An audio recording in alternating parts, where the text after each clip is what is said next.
ఎన్నికల సంఘం బీజేపీ జేబులోకి వెళ్లిపోయింది అని ప్రజలు అనుకుంటున్నారని టీపీసీసీ చీఫ్ మహేష్ కుమార్ గౌడ్ ఆరోపించారు. కేంద్ర ఎన్నికల సంఘం తమ చేతుల్లో లేనప్పుడు దొంగ ఓట్లపై తామేలా లెక్కలు తేలుస్తాము అని ప్రశ్నించారు. బండి సంజయ్ ముమ్మాటికి బీసీ కాదన్నారు. బీసీల కోసం మాట్లాడని వారు బీసీ ఎలా అవుతారు అంటున్న మహేష్ కుమార్ తో మా ప్రతినిధి నవీన్ ఫేస్ టు ఫేస్.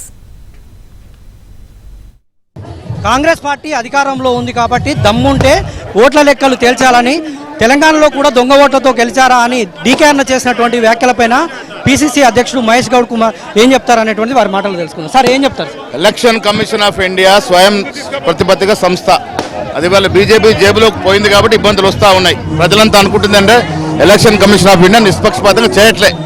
నేను చెప్పింది ముమ్మాటికి వాస్తవం. ఓటు దొంగలపు జరిగింది కాబట్టి దేశంలో మోడీ మూడోసారి వచ్చిందని అనుమానం బాగా ఉంది. అదే రకంగా మహారాష్ట్రలో ఓటు చోరీ జరిగినప్పుడు తెలంగాణలో కూడా జరిగి ఉంటుందని మా అనుమానం. ఆ జరగడం వల్లే ఆనాడు 8 పార్లమెంట్ గెలవాల్సిన అవకాశం లేకుండా 8 గెలిచారనే దాని మీద కట్టుబడి ఉన్నా.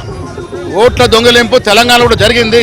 ఎలక్షన్ కమిషన్ ఆఫ్ ఇండియా నిష్పక్షపాతంగా వ్యవహరించి విచారణ చేస్తే అన్ని వాస్తవాలు బయటకు వస్తాయి. అయితే కేంద్రంలో ప్రభుత్వం బీజేపీ ప్రభుత్వం ఒత్తిళ్లకు తీసుకొచ్చి ఎలక్షన్ కమిషన్ ఆఫ్ ఇండియాను ఒత్తిళ్లకు గురి చేసి వారు జేబు సంస్థలుగా వాడుకుంటా ఉన్నారు. ఇది మాకున్న అనుమానం. అయితే మీరు రాష్ట్రంలో అధికారంలో ఉన్నారుగా, లెక్కలు తేల్చవచ్చు. ఎలక్షన్ కమిషన్ ఆఫ్ ఇండియా రాష్ట్ర పార్టీ అధికారులు, రాష్ట్ర ప్రభుత్వం అధికారంలో ఉండదు.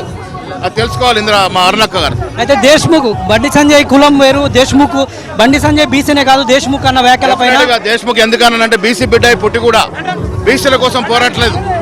42% రిజర్వేషన్లో వారు వివరించిన తీరు అనుమానాలకు దారిస్తూ ఉంది. దేశ్ముఖ్ లా వివరిస్తున్నాడు కాబట్టి దేశ్ముఖ్ అన్నాను. Okay, thank madam.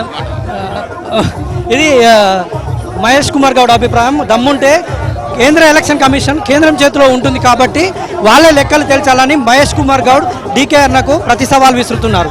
Video journalist జగదీష్తో నవీన్, ఏబిఎన్ ఆంధ్రజ్యోతి, వరంగల్.